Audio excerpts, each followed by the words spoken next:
بسم اللہ الرحمن الرحیم۔ سلسلہ دروس احیاء العلوم بحمداللہ تعالی۔ آج ہمارا درس نمبر 148 ہے۔ 147 دروس الحمدللہ ہمارے مکمل ہو چکے۔ باب چل رہا تھا فضائل درود پاک کے حوالہ سے، تو وہی سلسلہ آگے بڑھاتے ہیں۔ رسول اللہ صلی اللہ علیہ وآلہ وسلم آپ نے ارشاد فرمایا کہ اللہ رب العزت جل جلالہ نے ایک فرشتے کو مقرر کیا کہ جب کوئی شخص محبت کے ساتھ میری ذات پر درود و سلام پڑھتا ہے تو وہ فرشتہ اس درود کا جو تحفہ ہوتا ہے وہ میری بارگاہ کے اندر پہنچاتا ہے۔ اور نبی کریم صلی اللہ علیہ وسلم آپ ارشاد فرماتے ہیں کہ میں اپنے رب سے یہ سوال کرتا ہوں، اے اللہ جو بھی میرا امتی میری ذات پر ایک مرتبہ درود پاک پڑھے، اے اللہ تو اس شخص پر 10 رحمتوں کا نزول فرما۔ ہمارا جو درود پاک ہوتا ہے وہ فرشتے کے ذریعے بارگاہ رسالت مآب صلی اللہ علیہ وآلہ وسلم میں پہنچتا ہے۔ اولیاء کاملین کا پھر ایک محبت والا جو انداز ہوتا ہے، عقیدت والا ایک انداز ہوتا ہے، انہی اولیاء میں ایک ہستی حضرت سیدنا شیر ربانی شرق پور شریف والے جو سلسلہ عالیہ نقشبند کے عظیم بزرگ ہیں، عظیم پیشوا ہیں۔ آپ ارشاد فرماتے ہیں کہ یہ بھی اللہ کی ایک شان ہے کہ انسان جب درود پاک پڑھتا ہے تو فرشتہ اس کو سنتا ہے، پھر فرشتہ اس درود کو حضور نبی پاک صلی اللہ علیہ وآلہ وسلم کی بارگاہ کے اندر پہنچاتا ہے۔ آپ فرماتے ہیں جہاں پر فرشتے کو اللہ رب العزت نے یہ طاقت عطا کی ہے کہ کوئی شخص بلند آواز سے درود پاک پڑھے یا آہستہ آواز میں پڑھے، اس فرشتے کے اندر اتنی طاقت ہے کہ وہ ہمارا درود پاک سن سکتا ہے۔ تو جس آقا صلی اللہ علیہ وآلہ وسلم کے صدقے اللہ نے پوری دنیا کے لوگوں کو شان اور عظمت عطا فرمائی ہے، جس آقا صلی اللہ علیہ وسلم کے توسل سے اللہ نے پوری کائنات کو بنایا ہے، اس نبی پاک صلی اللہ علیہ وآلہ وسلم کی اپنی قوت سماعت کا عالم کیا ہوگا، ان کی اپنی قوت سماعت کی شان کیا ہوگی۔ اور پھر حدیث پاک حضرت سیدنا ابو دردہ صحابی رسول ہیں رضی اللہ تعالیٰ عنہ، آپ فرماتے ہیں کہ حضور نبی پاک صلی اللہ علیہ وسلم آپ نے فرمایا جو شخص میری ذات پر جمعہ شریف کے دن درود پاک پڑھتا ہے، اور حضور علیہ السلام نے باقاعدہ فرمایا کہ جمعہ کے دن درود پاک کی کثرت کرو، یہ یوم مشہود ہے، فرمایا اس میں فرشتے حاضر ہوتے ہیں، فرمایا جو بندہ مجھ پر درود پاک پڑھے اس کی آواز مجھ تک پہنچتی ہے، وہ بندہ جہاں کہیں بھی ہو۔ تو صحابہ کرام رضوان اللہ تعالیٰ علیہ مجمعین عرض کرتے ہیں اے اللہ کے رسول صلی اللہ علیہ وسلم کیا بعد از وصال بھی، مطلب یہ سلسلہ کیا وصال کے بعد بھی ہو؟ تو نبی پاک صلی اللہ علیہ وسلم آپ نے ارشاد فرمایا جی ہاں وصال کے بعد بھی، کیونکہ ان اللہ حرم علی الارض ان تأکل اجساد الانبیاء، اللہ رب العزت جل جلالہ نے زمین پر حرام کر دیا وہ انبیاء کی جسموں کو کھائے۔ اور ایک روایت میں ہے کہ اللہ کے نبی زندہ ہوتے ہیں ان کو رزق بھی دیا جاتا ہے، تو بعد از وصال بھی یہ درود پاک کا جو سلسلہ ہے اس کو حضور نبی پاک صلی اللہ علیہ وآلہ وسلم بنفس نفیس خود سماعت فرماتے ہیں۔ رسول پاک صلی اللہ علیہ وسلم کی خدمت میں عرض کیا گیا یا رسول اللہ صلی اللہ علیہ وسلم آپ یہ ارشاد فرمائیے جو لوگ آپ پر درود پاک پڑھتے ہیں اور یہاں موجود نہیں، اور وہ لوگ جو حضور نبی پاک صلی اللہ علیہ وسلم کے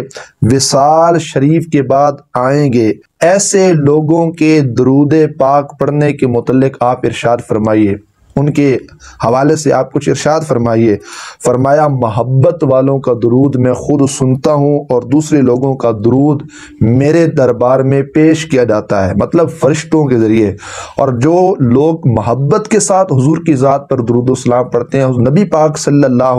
علیہ وآلہ وسلم بنفس نفیس ان لوگوں کا درود پاک سماعت فرماتے ہیں۔ آج کے اس درس میں بالخصوص یہ بات کہ اگر ہم یہ چاہتے ہیں کہ نبی اکرم صلی اللہ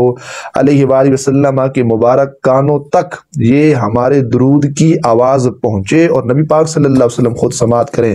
جتنا محبت کا اخلاص کا معیار ہمارے درود و سلام کے اندر ہوگا اتنا ہمیں نبی پاک صلی اللہ علیہ وسلم کی ذات سے قرب نصیب ہوگا اور حضور علیہ السلام تک ہمارا درود شریف پہنچے گا۔ تو لہٰذا کوشش یہ کی جائے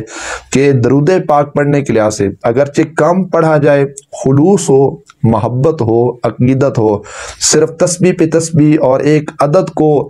مکمل کرنا مقصود نہ ہو کہ میں نے اتنے ہزار مرتبہ جی درود شریف پڑھا، میں نے اتنے ہزار مرتبہ درود شریف پڑھا، اور انسان کی جو توجہ ہے اس کا مرکز کوئی اور ہو۔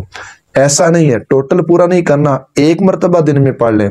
10 مرتبہ پڑھ لیں، 5 دفعہ پڑھ لیں، لیکن جو ایک مرتبہ پڑھنا ہے وہ اس انداز میں پڑھنا ہے کہ آپ کی جو ساری توجہ ہے وہ نبی اکرم صلی اللہ علیہ وآلہ وسلم کی ذات کی طرف ہو۔ اللہ اکبر۔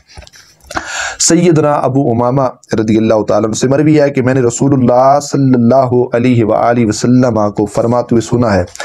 اللہ رب العزت جل جلالہ نے مجھ سے یہ وعدہ فرمایا ہے۔ سبحان اللہ، بندہ کسی سے وعدہ کرے تو اس میں تو شک ہو سکتا ہے، رب اپنے حبیب سے وعدہ فرما رہے ہیں۔ آگے ہستی دیکھیں، نبیوں کے سردار ہیں، اور وعدہ کس نے فرمایا؟ رب نے وعدہ فرمایا ہے۔ کیا وعدہ فرمایا ہے؟ کہ جب میرا وصال ہوگا تو وہ مجھے ہر ایک درود پاک پڑھنے والے کا درود پاک سنائے گا۔ سبحان اللہ، اس میں بھی محبتیں پائی گئیں کہ درود محبت سے پڑھا جائے، تو اللہ نے یہ اپنے حبیب سے وعدہ کیا، اللہ اپنے حبیب صلی اللہ علیہ وسلم کو درود پاک سنائے گا۔ حالانکہ میں مدینہ منورہ میں ہوں گا اور میری امت مشرق اور مغرب کے اندر ہوگی، اور فرمایا اے ابو امامہ، اللہ رب العزت ساری دنیا کو میرے روضہ مقدسہ میں کر دے گا، میں ساری مخلوقات کو دیکھتا ہوں گا، اور فرمایا ان کی آوازوں کو بھی سنتا ہوں گا۔ فرمایا جو مجھ پر ایک مرتبہ درود پاک پڑھے گا، اس ایک درود پاک کے بدلے اس پر اللہ رب العزت جل جلالہ 10 رحمتوں کا نزول فرمائے گا، اور جو مجھ پر 10 مرتبہ درود پاک پڑھے گا، نبی کریم صلی اللہ علیہ وسلم آپ نے ارشاد فرمایا کہ اللہ رب العزت جل جلالہ اس پر 100 رحمتوں کا نزول فرمائے گا۔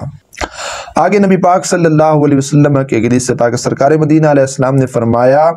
کہ تم مجھ پر جمعہ شریف کے دن اور جمعہ شریف کی رات درود پاک کی کثرت کرو، مطلب جمعرات کا دن ہو، رات جمعے کی ہو، جمعے کے ساتھ نسبت ہوگی اس رات کی، وہ جمعے والی رات بن گئی، یا پھر جمعہ شریف کا دن ہو، اس دن درود پاک کی کثرت کرو، کیونکہ باقی دنوں میں فرشتے تمہارا درود پہنچاتے رہتے ہیں، مگر جمعہ کے دن اور جمعہ کی رات تمہارا جو درود پاک ہوتا ہے اس کو نبی پاک صلی اللہ علیہ وسلم آپ نے ارشاد فرمایا کہ میں اپنے کانوں کے ساتھ تمہارا درود پاک سنتا ہوں۔ وہ درود پاک جو جمعہ کی رات یا جمعہ کے دن پڑھا جاتا ہے، وہ نبی اکرم صلی اللہ علیہ وآلہ وسلم خود اس کو سماعت فرماتے ہیں۔ اب آگے کچھ ایسی چیزیں ہیں کہ درود پاک نہ پڑھنے کے حوالہ سے جو وعیدیں ہیں، جو عذاب ہے، جو پٹکار ہے، جو اللہ کی طرف سے عذاب ہے، اس کو ہم بیان کرتے ہیں۔ سیدنا ابن عباس رضی اللہ تعالی عنہما سے روایت ہے کہ رسول اکرم صلی اللہ تعالی علیہ وآلہ وبارک وسلم نے فرمایا جو مجھ پر درود پاک پڑھنا بھول گیا وہ شخص جنت کا راستہ بھول گیا۔ اور کچھ لوگوں کو حدیث میں آتا ہے قیامت کے دن جنت جانے کا حکم ہوگا، وہ جنت کا راستہ بھول جائیں گے، عرض کریں گے یا رسول اللہ صلی اللہ علیہ وآلہ وسلم، عرض کی کہ اے اللہ کے محبوب صلی اللہ علیہ وسلم وہ کون لوگ ہیں؟ تو نبی کریم صلی اللہ علیہ وسلم آپ نے ارشاد فرمایا یہ وہ لوگ ہیں جب میرا نام یہ لوگ سنتے تھے یہ میری ذات پر درود شریف نہ پڑھتے تھے، اس واسطے جنت کا راستہ ان لوگوں کو بلایا گیا ہے۔ اور سیدنا ابو ہریرہ رضی اللہ تعالی عنہ جو حدیث پاک کے حوالہ سے سب سے زیادہ حدیث کو روایت کرنے والے عظیم المرتبہ صحابی رسول ہیں، آپ روایت کرتے ہیں کہ نبی کریم صلی اللہ علیہ وسلم نے ارشاد فرمایا جو شخص مجھ پر درود پاک پڑھنا بھول گیا وہ شخص جنت کا راستہ بھول گیا۔ اللہ اکبر۔ درود پاک بھولنے سے کیا مراد ہے؟ مطلب درود شریف تو ایک ایسی چیز ہے کہ ہر شخص کو یاد ہے،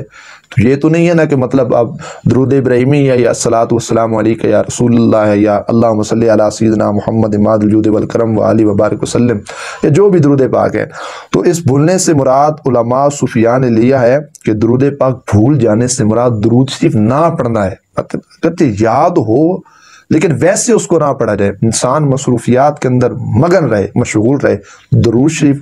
وہ نہ پڑھے، تو یہ اس کا مطلب ہے۔ اور فرمایا جنت کے بھول جانے کا مقصد کیا ہے؟ اس سے مراد ہے اگر وہ دیگر اعمال صالحہ کی بدولت جنت کا حقدار بھی ہو گیا، اس کے نامہ اعمال میں ہر وہ عمل صالح ہے جس کی بدولت وہ جنت میں جا سکتا ہے،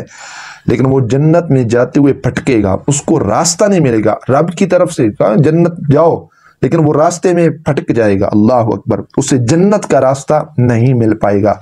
چاہتے ہیں اعمال صالح کی بدولت اجازت مل جائے کہ جنت میں جاؤ، اور آگے ہمیں وہ راہ سارا علم ہو، پتہ ہو کہ یہ راستہ کس انداز میں جنت تک پہنچ رہا ہے، اس کی ایک ہی شرط ہے کہ حضور نبی پاک صلی اللہ علیہ وسلم کی ذات پر کثرت کے ساتھ، محبت کے ساتھ، اخلاص کے ساتھ، خلوص کے ساتھ، رب رسول کی رضا کی خاطر حضور کی ذات پر درود و سلام کی اگر ہم نے نذرانے پیش کیے ہوں گے تو اللہ رب العزت کے حکم سے ہمیں جنت کا راستہ بھی نصیب ہو جائے گا، اور اللہ کے فضل و کرم سے ہمیں جنت بھی نصیب ہو جائے گی۔ نبی کریم صلی اللہ علیہ وآلہ وسلم آپ نے ارشاد فرمایا کہ بخیل وہ شخص ہے جس کے پاس میرا ذکر ہو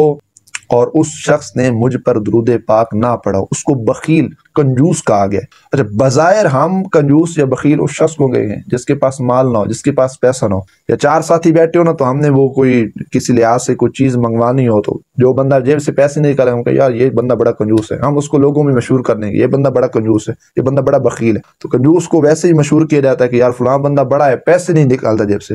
لیکن ایک کنجوس وہ ہے جو نبی اکرم صلی اللہ علیہ وسلم کی بارگاہ، اگرچہ جیب میں پیسہ، مال، دولت موجود نہ بھی ہو، لیکن درود پاک پڑھنے والا ہو، وہ سب سے زیادہ سخی ہے، سخاوت کرنے والا ہے۔ اور اگر لاکھ روپے، کروڑ جیب کے اندر موجود ہو، سنگیوں ساتھیوں پہ خرچ کرنے والا ہو، لیکن جب حضور کی ذات پر درود و سلام پڑھنے کی باری ہے پھر درود نہ پڑھے، تو نبی کریم علیہ السلام نے فرمایا یہ شخص بخیل ہے۔ اصل کنجوس تو یہی شخص ہے، پیسوں سے کنجوسی کا پتہ نہیں چلتا، جو درود نہیں پڑے گا وہ حضور فرماتے ہیں میری نظر کے اندر وہ شخص کیا ہے؟ بخیل ہے، وہی شخص کیا ہے؟ کنجوس ہے۔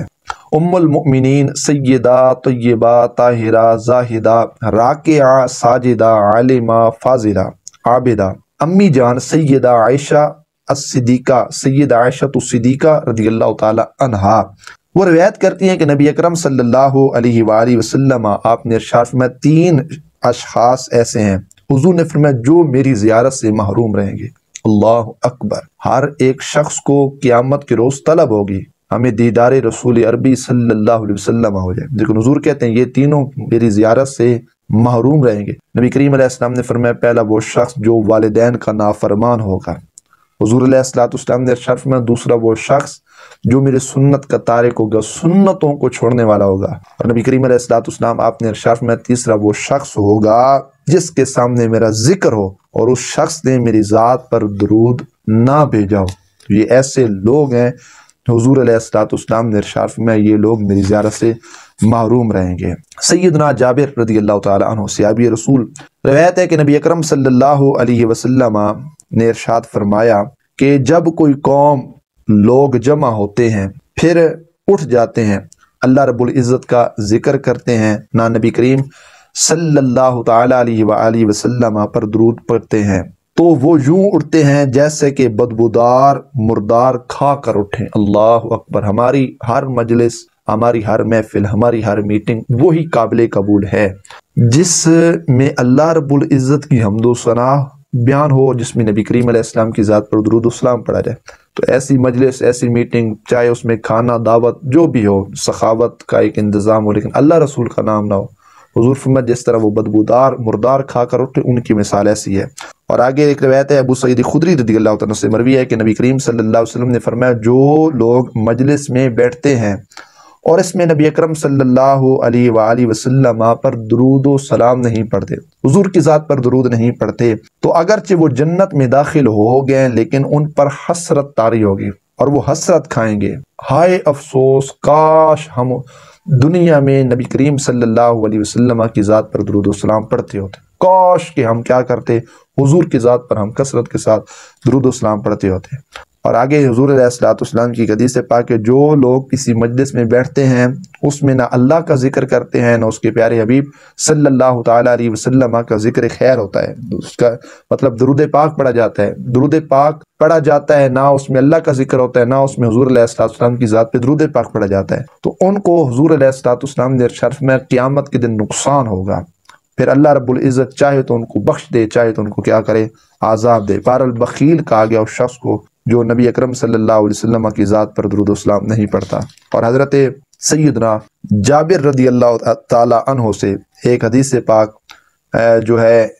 اس حوالے سے ہے کہ نبی اکرم صلی اللہ تعالیٰ علیہ وآلہ وسلم منبر پر جلوہ فروز ہوئے، پہلی سیڑھی مبارک پہ سرکار نے قدم رکھا، فرمایا آمین، دوسری سیڑھی مبارک پہ قدم رکھا، فرمایا آمین، تیسری سیڑھی مبارک پہ اپنا قدم مبارک رکھا، فرمایا آمین۔ عرض کی کہ اللہ کے رسول صلی اللہ علیہ وآلہ وسلم آپ نے آمین آمین آمین کیوں فرمایا؟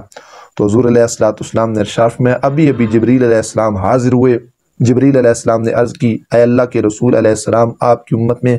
بدبخت ہے وہ شخص جس نے رمضان پایا اس کی بخشش نہ ہوئی۔ اے اللہ کے رسول علیہ السلام آپ کی امت میں بدبخت ہے وہ شخص جس نے والدین کو بڑھاپے میں پایا، خدمت کر کے جنت نہ جا سکا۔ حضور نے کہا، میں نے کہا آمین۔ اور تیسرے پہ جبریل عرض کرتے ہیں اللہ کے رسول علیہ السلام بدبخت ہے آپ کی امت میں وہ شخص جس کے سامنے آپ کا ذکر پاک ہو اور وہ آپ کی ذات پر درود و سلام نہ پڑھے۔ نبی کریم علیہ السلام نے فرمایا میں نے کہا آمین۔ تو یہ بدبختی کی علامت ہے اور نبی کریم علیہ السلام نے اس پر آمین کہا۔ تو ہمیں بدبخت نہیں بننا، اللہ ہمیں بدبختوں کی سنگت سے، ان کی قربت سے بھی محفوظ فرمائے۔ اور ہمارے استاد صاحب سے وہ فرماتے تھے کہ اللہ ہمیں بعد از وصال بھی بدبختوں کی قبروں کے سے بھی محفوظ، قبروں کے نزدیکی پر دفن ہونے سے بھی اللہ رب العزت ہمیں محفوظ فرمائے، کہ اللہ ہمیں ان لوگوں کا قبرستان میں پڑوس بھی نہ فرمائے کہ جو لوگ بدبخت ہوں، جنہوں نے حضور علیہ السلام کی ذات پر درود و سلام نہ پڑھا ہو۔ تو اللہ ہمیں سعادت مند بنائے، سعادت مندوں کی صحبت میں اللہ رب العزت ہمیں رکھے، قیامت کے دن بھی اللہ ان کے ساتھ اٹھائے، اور اللہ ہم سب کو کثرت کے ساتھ، محبت کے ساتھ، اخلاص کے ساتھ حضور کی ذات پر درود و سلام پڑھنے کی توفیق عطا فرمائے۔ اللہ رب العزت جل جلالہ حجت الاسلام حضرت سیدنا امام غزالی رحمۃ اللہ تعالی علیہ آپ کی درجات بلند فرمائے۔ اللہ رب العزت آپ کی قبر انور پر اپنی کروڑوں رحمت و برکتوں کا نزول فرمائے، اور آپ کے علمی روحانی فیضان سے اللہ مجھ سمیت آپ سب کے سینوں کو مستفیض فرمائے۔ وآخر دعوانا ان الحمد للہ تعالی رب العالمین، صلی اللہ علی حبیبہ محمد وآلہ وبارک وسلم۔